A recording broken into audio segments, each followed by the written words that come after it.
Sebelumnya Allah Rasulullah SAW mengingatkan kita bahwa orang yang bertaubat kepada Allah itu seperti tidak ada dosa sama sekali. Orang yang meminta ampun tapi dia tetap melaksanakan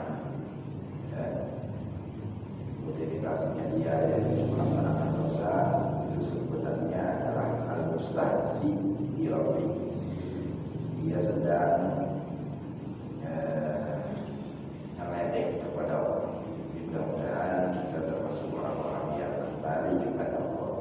Mudah-mudahan selepas ngaji ini kita sering kembali kepada Allah, dekatkan diri kepada Allah, dan juga dicatat sebagai orang-orang yang soleh dan solehah.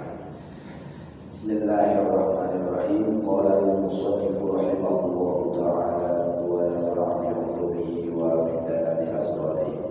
Wa qala sallallahu alaihi wasallam, bersabda sapa Nabi sallallahu alaihi wasallam, ma min syai'in ahabbu ila Allah. Tidak ada sesuatu pun yang lebih dicintai oleh Allah. Ta'ala maha luhur Allah, maha luhur Allah. Man syaba, man min syabin taibin, ya, min syabin taibin, dari seorang pemuda yang bertaubat. Wa ma min syai'in abghadu ila Allah Ta'ala, dan tiada sesuatu pun yang paling dibenci oleh Allah Ta'ala min syai'in muqim ala ma'asihi, dari seseorang yang tua dan sudah sepuh tapi tetap melaksanakan maksiatnya. Qala sallallahu alaihi wasallam, bersabda Rasulullah sallallahu alaihi wasallam, li kulli syai'in hilatu, li kulli syai'in hilah, setiap sesuatu itu ada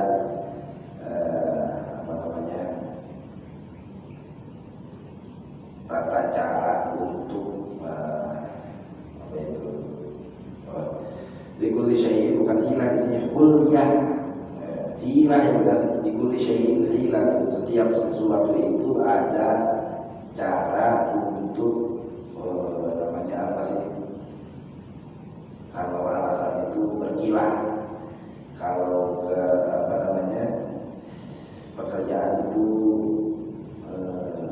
menipu, ya, tipuan, ya, jadi kita harus belajar menipu sekarang. Wahilah suruh atau sedangkan menipu dosa-dosa itu adalah dengan cara taubat. Jadi dosa itu harus ditipu sama kita, nafsu kita itu, supaya bisa kembali kepada Allah. Ya, segitu aja dulu. Nanti kita lanjutkan sekaligus langsung kita bahas, insyaallah.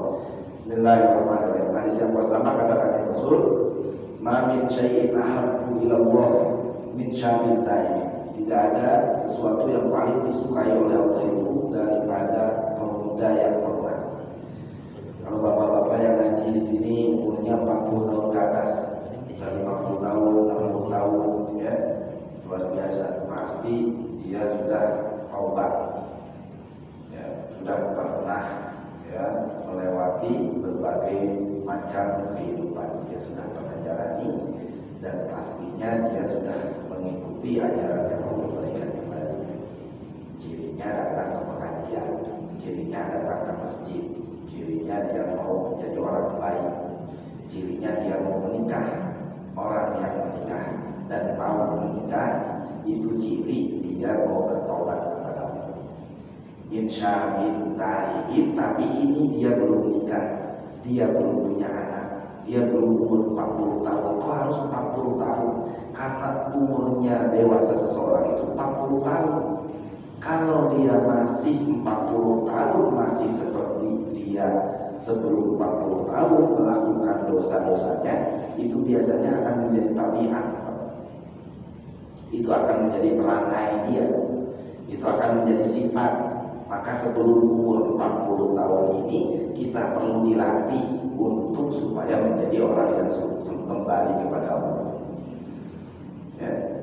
kalau kita punya misalkan belum bisa, itu harus sedikit-sedikit.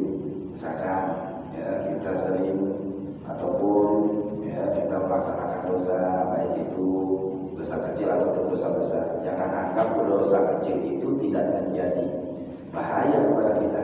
Dosa kecil itu pun akan menjadi berbahaya.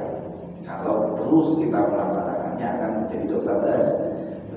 Kalau sudah menjadi dosa besar, mendengar ceramah seperti ini panas, dia nggak mau mendengarkan. Jangan mendengarkan yang dekat, ataupun apalagi syiar di medsos. Sekarang lagi gencar-gencarnya para ulama lewat Instagram, bahkan masuk kepada situs-situs yang suka dipakai untuk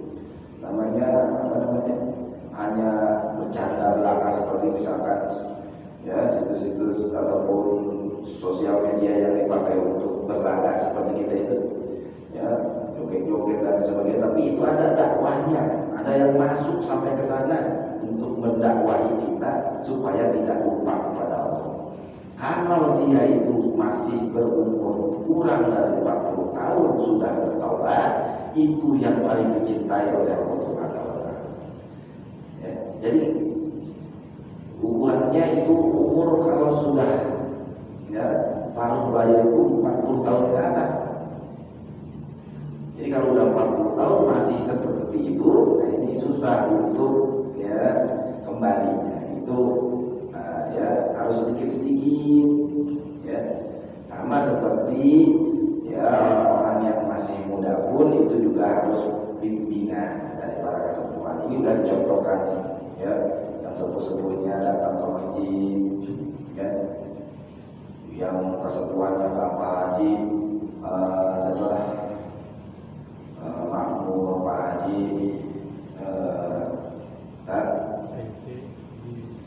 ya semuanya pada datang ya. Kadang-kadang Haji Ukon yang paling sepuh datang. Ini anak-anak mudanya pada kemana? Padahal yang ngajarnya belum 40 tahun. Saya masih muda, gitu ya. Coba nih ya, teman-teman yang masih di bawah 40 tahun, kita belajar ya, memperbaiki diri kita untuk supaya mendekatkan diri kita kepada Allah. Ulama-ulama dulu apalagi, saya Astawi cariin umur 12 tahun Pak. Luar biasa, sudah kata Al-Quran ya, sudah pintar berbahasa Arab ya, sudah bisa baca kitab kuning. Sekarang dicari umur 30 tahun yang bisa baca kitab kuning udah jarang. Ini menunjukkan berarti orang syahrin taibin pada zaman sekarang itu sudah langka dan amat langka sekali. Oleh karena itu sangat berbahagialah anak-anak bapak yang pesantren ya, anak-anak bapak yang mau ngaji. Pada akhir zaman sekarang ini sangat sulit. Bisa ngaji mah cuma beli pulpen doang, kemudian kita ini tempelin ke tulisannya itu bisa ada suaranya. Ngaji Quran nggak perlu pakai guru sekarang, tinggal beli aja seperti itu. Ataupun kita cuma beli misalkan rekaman ya, ataupun cuma beli ya flash disk, ataupun sekarang itu speaker katanya murotal Al-Quran. Nggak terjamin namanya ngaji Quran itu harus terapi, lutut ketemu lutut. Sanatnya juga yang mengajar harus jauh. Begitu, coba sekarang. Sekarang yang seperti itu jarang. Oleh karena itu Allah sangat mencintai para syabun ta'ibun ya. Syab, para pemuda-pemuda yang kembali kepada Allah. Luar biasa. Yang nomor kedua, wa ma min syai'in abghadu ila Allah ta'ala min syai'in muqimin 'ala al-'asi. Yang paling dibenci sama Allah itu orang sudah tua tapi tetap dia ini melaksanakan maksiat ya, ataupun dia menyelenggarakan kemaksiatan untuk para muda-mudi. Ini luar biasa dosanya. Oleh karena itu takut dibenci kita sama Allah, jangan sampai kita ini dijadikan oleh Allah yaitu orang yang terus-menerus melaksanakan maksiat ya. Kita harus belajar ya, belajar sama-sama ya, bukan yang buruk saya, tapi kita belajar bersama-sama dari pengajian ini. Coba datang ke rumah ya, hindari segala sesuatu yang dalam intinya pembangkangan kepada Allah. Di antara pembangkangan kalau ada kita kan diam tuh di rumah dengerin TV itu maasi itu. Maasi itu bukan hanya berbuat maksiat pacaran, zina, mabuk, dan itu juga. Kadang-kadang kita pun membangkang kepada Allah tidak terasa. Yang namanya nafsu itu kadang-kadang mengajak kita kepada sesuatu yang kita anggap enak-enak. Bentar lagi belum maghrib, nyantai aja dulu, merokok dulu sebatang juga masih bisa. Ya ngopi dulu, misalnya. Sampai ke sholat maghrib jam 7 misalnya. Nah iya pembangkangan. Berarti tidak mensyukuri kepada nikmat yang Allah berikan kepada dia, yaitu kesehatan. Dia nggak pakai sehat itu untuk ibadah. Gitu ya. Oleh karena itu ayo kita bareng-bareng supaya kita ini disebut oleh Allah SWT orang yang dicintai. Yang nomor kedua, likulli syai'in hilah wa hilatul qulub at-taubah. Sesungguhnya setiap sesuatu itu punya cara-cara, ya, trik untuk supaya dosa-dosa kita itu dihapuskan adalah dengan cara taubat. Ya. Itu nafsu kita itu sebenarnya ada ya, yang namanya ingin supaya kita itu enak. Nafsu itu pengennya enak-enak, makan yang enak, ya. Kemudian tidur juga enak. Ya. Kalau ibadah dia nggak mau panas. Datang ke masjid baru datang sebentar, udah pengen keluar lagi, yang penting gua sholat udah beres. Tapi dia nggak merasakan bagaimana nikmatnya ibadah. Kalau orang yang sudah jadi ahli ibadah, dia duduk sebentar nggak terasa, gitu ya. Dia duduk sebentar pengen tambah. Nah ini bedanya kita dengan ahli ibadah. Maka dari itu supaya kita ini tenang beribadah, kalau datang ke masjid asal nyaman, cicing di masjid, jangan salat di sama, jangan matahari, cicing di masjid, ya. Lama kolot karena itu coba ya gitu kita ke masjid barber dan barber sampai barber kawal ke masjid itu barber sampai ada tukang sop di barber sop itu adalah tukang cukur. Nah para bapak-bapak sekarang mencari orang yang seperti itu susah. Coba nih kalau yang anak muda seperti itu datang di masjid cici ataupun kita ini setiap ini ada halang-halang video ngaji kitab itu ngaji ya, Quran, ini ngaji Quran bawaan belajar. Yang pesantren daripada nggak punya pesantren saya nggak ngajar, mendingan nggak bantuan di sini ada ya kesatuan kita ya, ngajar di sini bareng-bareng, ayo di sini ngajarin anak-anak begitu, itu manfaat ilmu gitu, ya luar biasa. Oleh karena itu untuk menghindari hal-hal kita supaya terjerumus ke dalam dosa itu harus dibentengi dengan benteng yang pertama di dalam menanjak di dalam kehidupan itu namanya taubat. Jadi kalau kita mau naik derajat kita itu harus melewati ini pintu, namanya pintu taubat, masuk dalam makomah dalam thariqah. Nanti kalau bapak ini masuknya itu ada yang disebut dengan makomah. Makomah itu adalah makom yang Allah diberikan kepada kita. Hakikatnya orang yang mau tobat itu adalah diberi oleh Allah. Ya. Hakikatnya orang yang mau zikir itu, orang yang mau datang ke majlis itu, orang yang mau sholat itu berjamaah, hakikatnya Allah yang beri hidayah seperti itu. Ya. Syukuri itu dan kita rasakan enaknya bagaimana kita beribadah.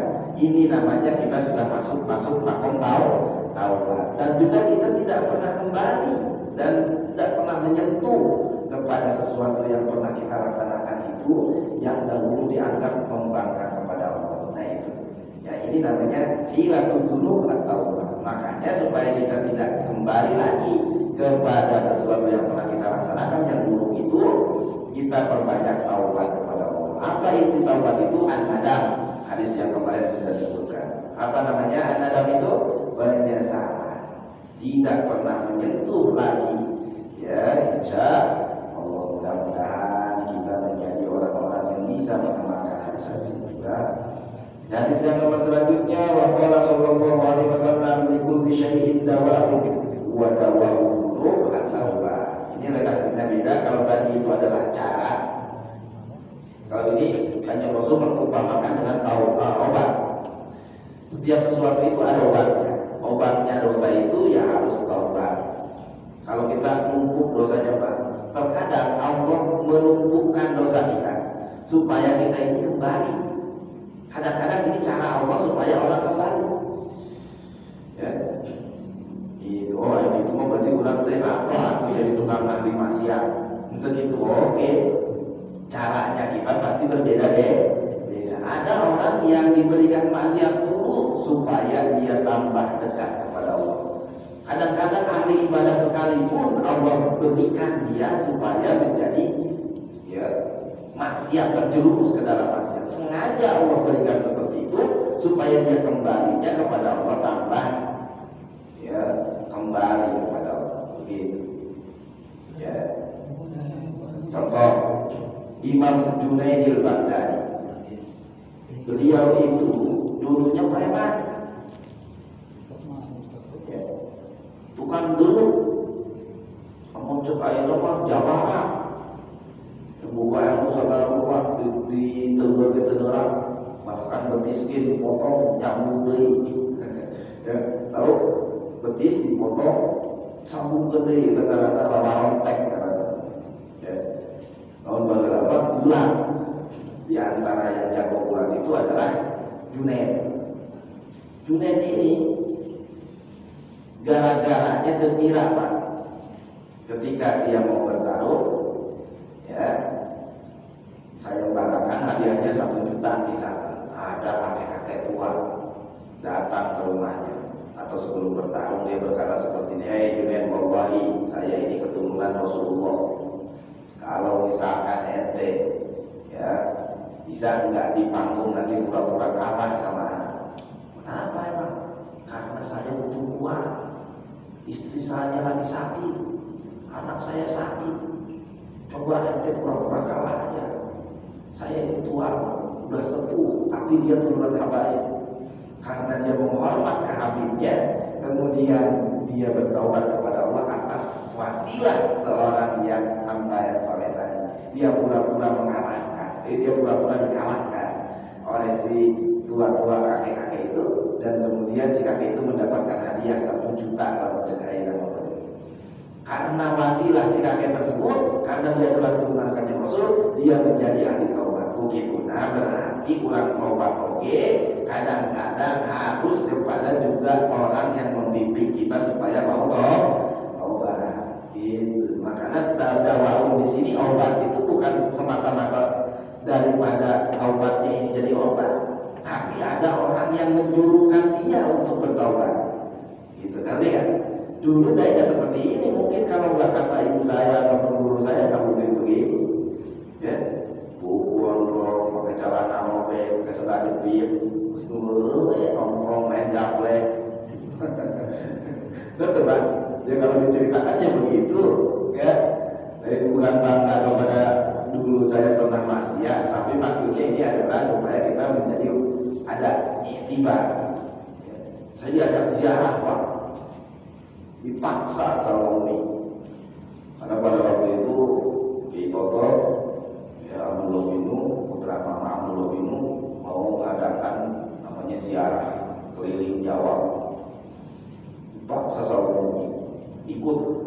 Wah saya nggak mau, barangkali jual gitu, era orang sadar diri kita ya. Kemudian itu dipaksa saya bayarin berani pakai, dibayar ke 1 juta. Alhamdulillah saya ketemu para kiai-kiai pertama kali setelah lulus kuliah dulu. Alhamdulillah ketemu sama Mbak Dwi, Kiai Haji Muslim Rifai, gurunya Gus Dur. Kemudian saya juga bertemu dengan ibunya atau istrinya Ki Wahab Nasrullah, juga Kelasem. Di situ juga ada kiai besar, ya. Kemudian juga ziarah ke makam para wali, ya, luar biasa. Alhamdulillah pulang dari sana taubat. Pulang dari sana saya dapat guru, mursyid dan pembimbing saya untuk menjadi orang yang benar. Alhamdulillah. Nah, ini contoh dakwah di sini bukan hanya semata-mata taubatnya saja, tapi dakwah di sini juga harus ada orang yang membimbing kita untuk bertaubat. Ya, insya Allah mudah-mudahan ya kita di sini juga termasuk orang-orang yang ya dibimbing oleh para wali-wali Allah, karena kita mengkaji kitab selalu senantiasa masuk di dalam ya orang-orang yang bertaubat kepada Allah. Waqala sallallahu alaihi wasallam, bersabda Rasulullah sallallahu alaihi wasallam, at-taubatu tuhaddibul haubah. Taubat itu akan menghancurkan dosa besar. Haubah itu dosa besar. Ya. Jadi ada ada haub. Ya. Ada dua. Kalau haub itu artinya berarti kesalahan. Kalau itu berarti adalah dosa. Huban katsiro, dosa-dosa yang banyak. Kalau haubah berarti kesalahan. Sama sebenarnya, mau haubah mau hubah itu juga intinya kesalahan. Jadi kalau kita bertaubat, kalau punya dosa besar, insya Allah kita bertaubat, sering bertaubat kepada Allah, kembali kepada Allah, kita didahulukan ya Allah yang dihampura, insya Allah dihampura dosa. Di antaranya dengan wasilah-wasilah membaca misalkan sholawat. Sholawat itu cepat supaya mendapatkan ampunan dari Allah. Ya. Kalau misalkan kita punya dosa itu kadang-kadang nggak enak Pak, hidup itu punya salah itu ya. Pasti itu kalau ada dosa kita nggak enak ibadah Allah. Yang timbul adalah apa? Khotir.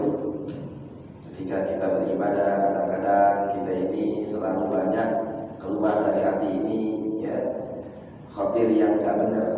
Khotir itu bukan dari hati, khotir itu hawa nafsu. Ketika kita kotor, hawa nafsu ini sering berbicara. Dan ketika kita sering berbicara seperti itu, menandakan ibadah kita masih tidak khusyuk.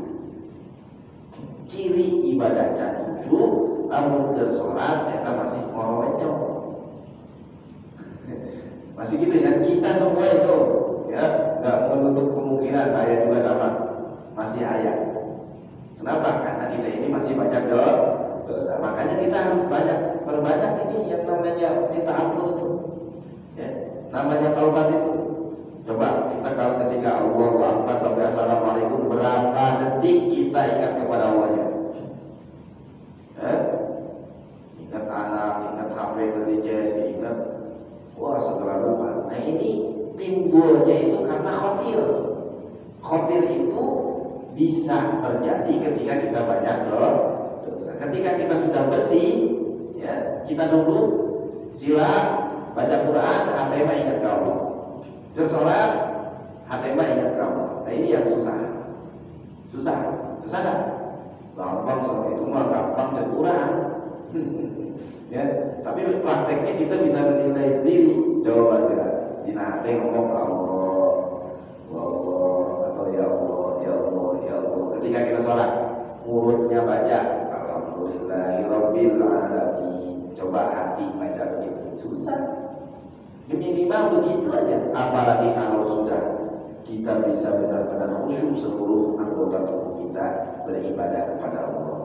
Makanya supaya kita tuhaddibul haubah, kita bukan daripada hati ini harus khusyuknya sebenarnya, tapi kita DP di hadapan Allah. Kita minta ampun kepada Allah. Kita bukan siapa-siapa. Kita adalah makhluk yang hina di hadapan Allah, yang penuh dosa. Orang yang suka ngaku dia nggak pernah punya dosa, itu adalah orang yang paling sombong di hadapan Allah. Kenapa? Karena dia mengaku dia adalah orang yang paling suci di hadapan Allah. Gitu.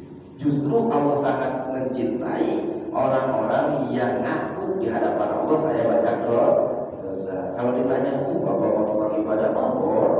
Saya mau banyak dosanya, nggak kayak ente banyak ibadahnya. Harus begitu.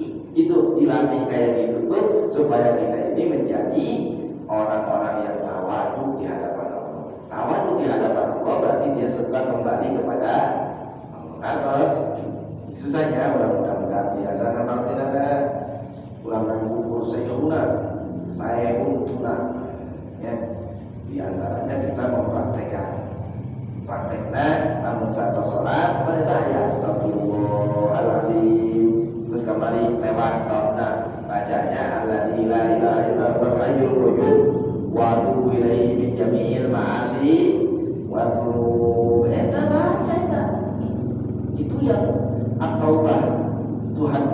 taubah eta, istighfar eta bisa ngaleungkeun dosa gede. Hadis-hadis yang kemarin tentang istighfar sudah kita lewati bersama. Bahwa Rasulullah SAW tubu ilallah fa inni atubu ilaih. Kulla yaumin mi'ata marrah. Masyaallah. Kalau kanjeng Nabi, kalian harus kembali kepada Allah, bertaubat kepada Allah. Sesungguhnya saya bertaubat setiap hari itu membaca istighfarnya saja 100 kali. Kurang 3 kali ge Allahumma lantas jalan. Nutup saat sholat teh biasa we leos teh pas orai poros ya dengan doa acan di jelema teh geus kalewat kamari babna aya jelema datang ka masjid kemudian setelah sholat langsung leos eta mah sabda ditanda ka imam urang ngadondang ngadon minum balik leos teu pamit teh naon kira-kira beradab teu tamu gitu kira-kira kudu dihajar mah sombong banget aja mah sopan datang ka imam manehana daang nyapu di imam urang minum di imam urang ngopi jeung wudu di imam urang kaluar geus ngomong pada luar biasa itu sopan. Itu ada hadisnya dan sudah kita bahas pada minggu-minggu kemarin dalam bab berdoa. Ya, kalau kita ke masjid, kita minimal mengangkat tangan kita berdoa kepada Allah. Ya Allah, ya minimal Rabbana atina fid dunya hasanah. Beres sekarang. Ulah kepikeun ka urang teu ngadoa pisan sama sekali jeung Allah teh teu butuh kae. Satos katanya kemarin hadis-hadisnya sudah kita bahas pada bab-bab tentang doa.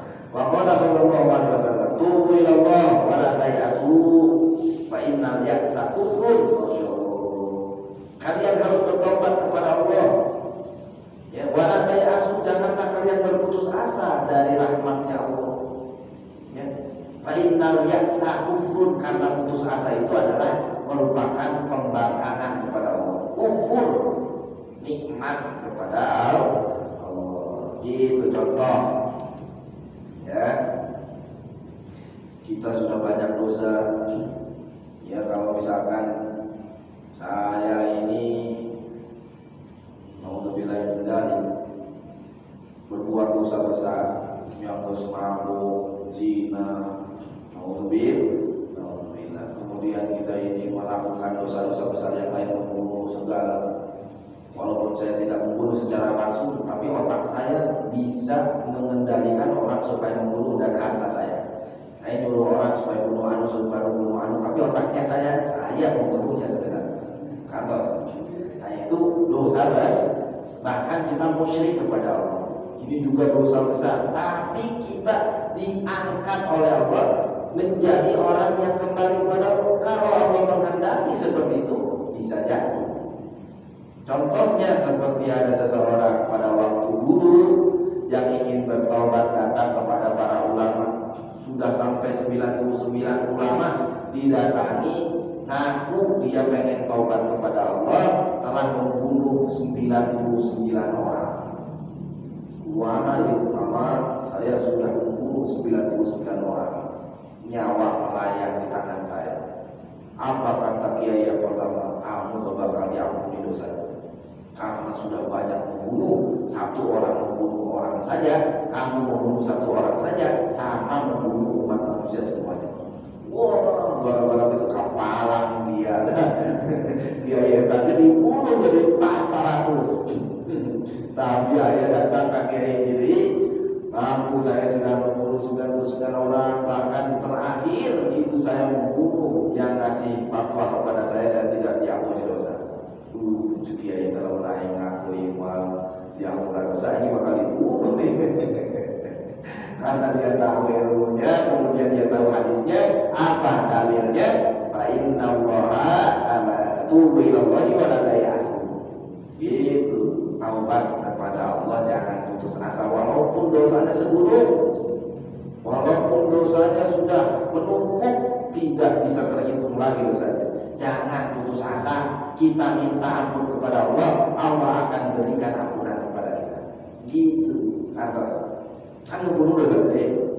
Ya, kalau kita putus asa, itu disebutnya kufur oleh Allah.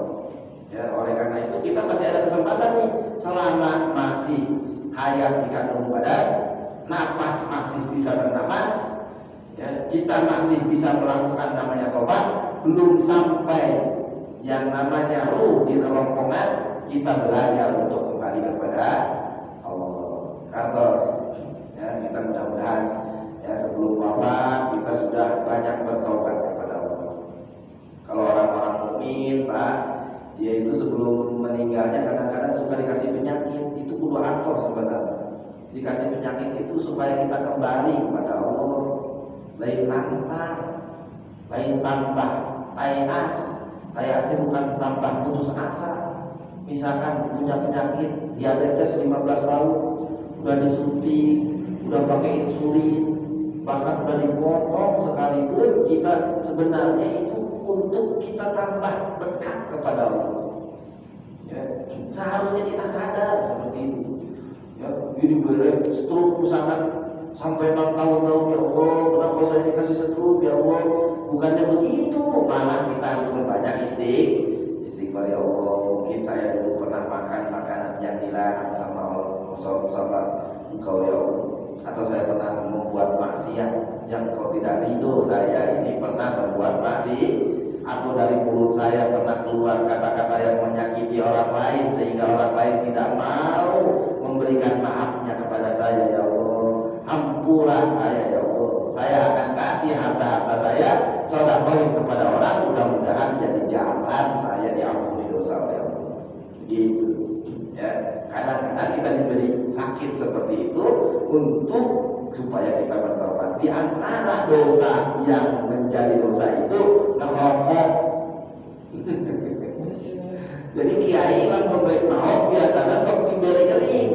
Udah sebabnya ayat bagian Allah berku suci. Di antara sucina sahur Al-Habib Abu Bakar bin Salim, orang yang ngerokok tidak pernah masuk surga.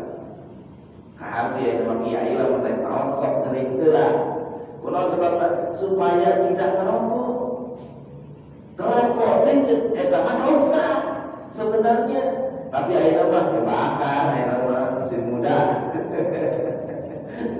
Tapi menurut ilmu tasawuf dan juga menurut Syekh Abu Bakar bin Salim bahwa merokok itu pun termasuk dalam kategori dosa. Makanya para ulama, para kiai kadang-kadang seperti geringin lah. Sana jangan berbuat dosa tukang ibadah, tapi Allah kasih penyakit, sebenarnya kudu sing ingat eta rokok itu dosa. Tapi aya rokok itu dosa. Tapi merekna dosa, rokokna rokok sin. Merekna dosa, merekna eta sin bahasa Inggris artinya dosa. Tapi doyan. Terus ada ya, ada. Jadi jangan putus asa ya, kalau kita punya dosa bagaimanapun. Dan juga jangan melecehkan orang lain yang baru taubat misalkan, ya. Oh saya tahu gitu-gitu, kalau orang gitu-gitu, ulah kok gitu. Lalu orang ngira-ngira batul, man ayyaro ahadan, cukanya Rasul. Ya, lam yamut hatta yafalahu, luar biasa. Namun orang ngira-ngira batul ya. Misalkan pernah ketahuan sama kita, dia itu pernah ini.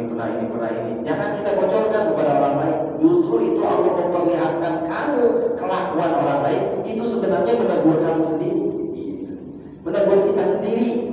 Kita melihat di tengah jalan ada yang lagi pacaran, yang harusnya kita tegur bukan orang yang sedang pacarannya, diri kita ini. Ya Allah, saya diperlihatkan yang hal seperti itu ya Allah. Ampuni dosa saya, berarti adik saya kotor. Gitu. Lalu orang ngira-ngira batu lalu berbuat maksiat, maka kita ini tidak akan mati dulu kecuali merasakan yang permalukan kita perbuatan orang lain untuk kepada orang lain. Ini hadisnya sahih. Ya, luar biasa. Oleh karena itu, yang pertama berarti diajarkan di bab ini kita jangan mengaku kalau kita ini suci. Wala tuzaku anfusakum, katakan ayat apa itu, jangan mengatakan kamu ini suci, paling suci. Dan juga jangan sombong ketika kita jadi ahli ibadah. Seperti Allah menegur kepada Nabi Isa alaihissalam, la yastankifa. Dan itu di dalam surat Tawa. Ya, Isa bin Maryam, Nabi Isa itu berbuat ibadahnya tidak dengan kesombongan. Gitu ya. Dan nomor ketiga, kalau kita sudah terlanjur pernah berbuat dosa, jangan putus asa meminta ampun kepada Allah. Allah Maha luas ampunannya.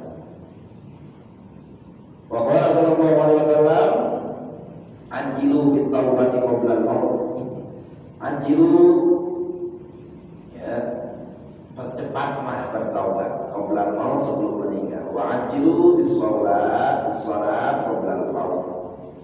Segerakanlah salat sebelum ketinggalan. Ini artinya berarti agama kita ya harus disiplin di dalam beribadah dan juga di dalam berkehidupan. Yang aturannya begitu. Kalau kita masuk perusahaan juga kan ada aturan-aturan. Masuk sekolah ada aturan-aturan. Kita hidup di dunianya Allah. Aturannya Allah yang kita laksanakan.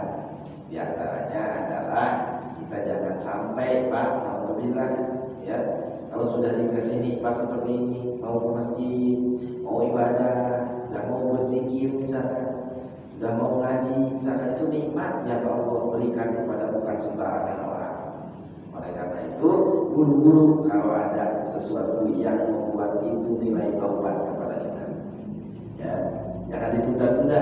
Dan juga sholat itu pun diantaranya adalah salah satu supaya kita diampuni dosa. Ciri jawaban tukang tobat berarti tukang sholat itu aja. Itu datang ke masjid berarti itu jelema cocok sholat malah ketinggalan, bahkan ayam berjamaah di masjid berarti itu jelema sok tobat itu. Tengah tuh mana teh hebat tuh, saya mah mau di kamar aja saya makan sudah wali saya mah ya, bisa bisa sholat juga khusyuk. Nah itu kayak gitu, udah ada rasa begitu buru-buru ke masjid ya, sombong gitu. Kalau kita ngerasa udah khusyuk begitu jangan diwowoy, itu kadang-kadang bukan dari hati kita, itu khotir. Masuk ke masjid sholat, rasakan bedanya sholat sendiri dengan sholat di rumah, sholat sendiri dengan sholat di masjid, zikir sendiri dengan zikir bersama, itu akan berbeda gitu ya. Kalau sudah bisa merasakan seseorang anak mati kalau salat ayo babarangan mahanet misalnya, nah itu sudah enak berarti ya. Teruskan seperti itu dan juga kita mudah-mudahan istiqomah di dalam ibadah. Sahur Syekh Abdul Qadir Jailani, syarat taubat itu ada 3. Yang pertama adalah an-nadamu ala ma amila minal mukhalifat. An-nadam itu penyesalan daripada pekerjaan-pekerjaan kita yang sudah lalu, yang kita laksanakan tapi sudah menyulayai atau sudah tidak sama dengan yang diajarkan oleh Allah. Yang nomor kedua, tarkus salat fi jami'il halat wasaat, ya, meninggalkan namanya tergelincir di dalam seluruh tingkah laku dan juga waktu. Ini luar biasa susah. Itu taubat yang kedua ini tingkatannya adalah tingkatan orang-orang yang sudah ya dia berdekatan kepada Allah. Contoh, dia lupa kepada Allah langsung dia bertaubat. Kata guru saya ya, beliau mengatakan para walima berzikir taubatnya istighfar, maka istighfaran berzikir, bukan istighfaran maksiat, karena mereka jarang ataupun tidak pernah sama sekali berbuat yang dilarang oleh Allah, tapi dia meminta ampun kepada Allah dan juga istighfar itu karena dia itu lupa, tidak zikir. Contoh kerja ya, ngaji kadang-kadang ingat, kadang-kadang bersolat, kadang-kadang ingat, kadang-kadang ngobrol di babaturan. HP mah kok alamun kemana-mana. Nah ya tete cek apa-apa kan, menurut guru saya kayak gitu yang istighfari. Kenapa? Karena kita tidak ingat kepada Allah. Biasanya orang yang lupa kepada Allah banyak salah. Ngomong kadang-kadang sian, ya gitu ya. Kalau kita mendengarkan ceramah kadang-kadang nggak masuk tuh dalam hati. Kenapa? Karena omongannya itu keluarnya zalam terus, tergelincir dia terhadap dosa. Yang akhirnya bukan hanya mengajak orang untuk benar, malah mengajak orang jadi tambah cerita. Itu sebenarnya yang diucapkan oleh mulutnya itu karena hatinya ini tidak berzikir. Dia kosong istilahnya. Salam Pak, makanya kalau kita undang ataupun kita datang ke jangan-jangan ini ya, kalau yang masih lekat ini nilai-nilai zamannya seperti ke Banten, kalau ada yang ceramah diturunin Pak. Oh itu Pak Obat. Ya apalagi itu murid-muridnya sebuah mursyid ya, misalkan kalau di saya ini di Labuan, kalau ada yang ceramah, walaupun pakai udang-udang, walaupun pakai jas, sebut tukang obat turun. Ikhwan-ikhwan dari Al-Quran luar biasa ya. Kalau lagi ceramah makanya nggak berani itu kalau mereka diundang datang ke Labuan. Di antaranya ya, yang pernah diundang ke Labuan itu Kiai Haji Jejen Basul Azam. Datang hari itu ceramah, apa udah ngomongin, tapi ini kan ya namanya juga mursyid ya. Tapi ya dalam hatinya ngomong mungkin lah Allah gitu zikir ya sambil ceramah, tapi sama apa dia ngomong begini, dasar saudara. Wasnul dia zikir Allah aja. Kalau gitu tuh sebenarnya singgungan. Itu zikirnya ikhlas atau enggak karena di hadapan mursyid dia jadi malu atau gimana begitu. Jadi hanya orang-orang seperti itu yang tahu. Makanya dari kualitas pembicaraannya pun akan berpengaruh kepada al-mustami yang mendengar. Kata si Abdul Qadir Jailani, kalau orang lain yang nggak mau mendengarkan kita ceramah kita, tidak mau mendatangi majelis kita, sehingga ada berarti orang mau baca loba pokok kamu kudu loba tobat. Kata gampang kan? Gampang teori mah tinggal praktek. Mudah-mudahan biasa istiqomah. Wasarisu al-azamu ala an la yauda ila mithli ma qatarafa minal ma'asi wal khafiyat. Yang nomor ketiga, ngazam, tidak mau kembali lagi kepada yang pernah kita laksanakan sebelumnya. Jangan pernah menyentuh lagi kalau sudah taubat. Jangan diingat-ingat lagi. Terus kita maju ke depan. Orang lain ngomong apa jangan didengar. Yang penting kita dan Allah yang tahu. Orang saya ibadah kepada Allah, orang lain apa urusannya dengan saya? Begitu. Orang lain mau ngomong apa terserah, gitu. Ya kalau kita misalkan dulunya pernah baca maksiat, di antaranya si Abdul Qadir Jailani itu adalah qutbur rabbani, ya wali kutub daripada kutub-kutub, qutbul aqtab, ya beliau adalah pemimpin para wali. Allah pernah berikan supaya menarik maksiat-maksiat yang akan dia laksanakan karena kecintaan kepada orang yang dicintainya. Tapi itu walaupun bukan dalam bentuk maksiat zahir, Allah pernah berikan kepada si Abdul Qadir Jailani dalam satu malam dia bermimpi sampai 40 kali. Ya. Pernah mendengar itu kan? Oh, nah, sebenarnya mana kita isinya terjun lah, macam kita ngomongin gitu cuy. Di mana aja jalan masa poe, mimpi 40 kali. Nah ini intinya ketika seseorang beribadah, kadang-kadang kalau Allah takdirkan dia menjadi orang yang dekat dengan Allah, Allah berikan dulu tuh, ya supaya puas dia, dipuas-puasin dulu maksiatnya. Begitu. Kadang-kadang begitu caranya Allah dalam hikmahnya, tapi bukan berarti kalau kita sudah masuk terjerumus dalam maksiat, oh kalau gitu mah saya ini sebenarnya dalam rangka Allah cinta kepada saya, itu mah cabut. Bukan begitu maksudnya. Ini adalah tasliyah bagi pernah orang-orang yang pernah melaksanakan maksiat gitu, tapi dia tukang ibadah. Allah berikan seperti itu. Ini menunjukkan maha kuasanya Allah membalikkan orang yang tukang ibadah jadi tukang maksiat, orang yang maksiat jadi tukang ibadah. Yang nomor kedua berarti ulah-ulah sombong dalam beribadah. Mun Allah dibalikkan disukan bagi terkumah. Nah contohnya adalah Syekh Abdul Qadir Jailani ditarik sebelum dia melaksanakan maksiat. Allah berikan dulu dalam satu malam dia pernah bermimpi jima 40 kali. Gara-gara turun kata guru Nabi Khidir alaihissalam. Dianggap maksiat Allah itu biaya walimah.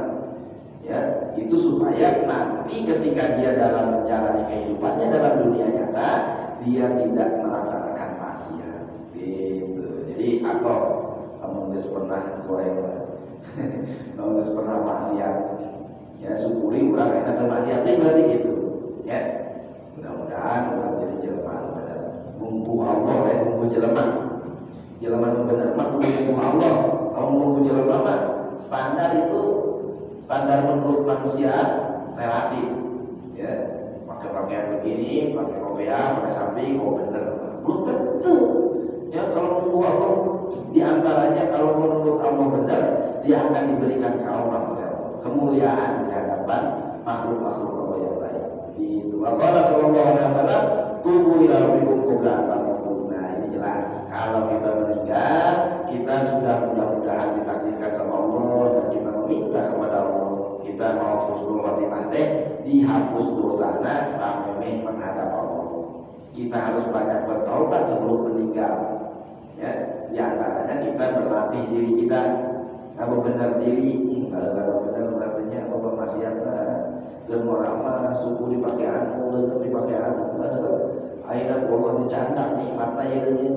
Jadi misalkan struk atau suku itu bisa mapan, atau mata itu bisa digali, atau celing itu bisa ngadeni. Benar-benar ya gara-gara ngadeni dangdutan lain. Ya, itu ya kayak gitu kita yang tahu kan. Kita meminta kepada Allah seperti itu, mudah-mudahan jadi pengampun dosa. Amin ya Allah ya Rabbal alamin. Al-babur rabi'u wal 20 fi fadilatil fakri wallahu a'lam bissawab.